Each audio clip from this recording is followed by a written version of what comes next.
Hello everyone, already আমি ready. So এখন আমি শ্যামলের দিকে রওনা হব। তো এখানে আমরা সবাই একসাথে একজোট হয়ে দেন আমরা সন্ধ্যার মধ্যে চিত্তাগন্ধ রওনা দিব ভগবানের আশীর্বাদে। সো আপনারা সবাই আশীর্বাদ করবেন যেন আমরা সুস্থভাবে বা সুন্দরভাবে পৌঁছাইতে পারি। সেদিন জানি না কী হয়েছে, হঠাৎ করে রাস্তায় এতই পুরো জ্যাম ছিল যে যেতে অনেক সময় লাগছিল। আমি তখন মেট্রো রেলে উঠে রামানন্দ দাদার বাসার দিকে রওনা দিলাম। হ্যালো এভরিওয়ান, সো আমরা এখন চলে এসেছি শ্যামলী কাউন্টারে। তো আমাদের গাড়ি আসতেছে।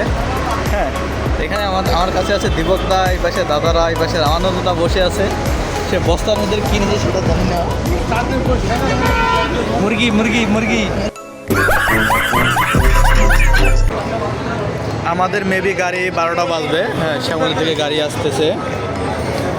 আমরা এখন শ্যামলী কাউন্টারে ওয়েট করতেছি বাসের জন্য। সো কিছুক্ষণের মধ্যে বাস চলে আসবে।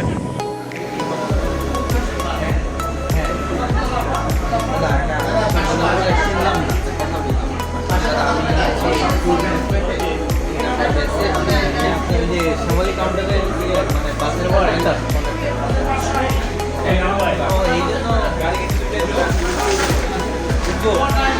এই জন্য আপনাকে কোথায়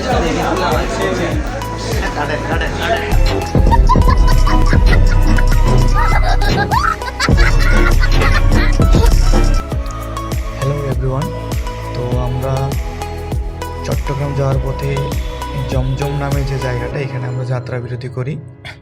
তো সবাই মিলে অনেক মজাই হচ্ছিল, অনেক আড্ডা হচ্ছিল।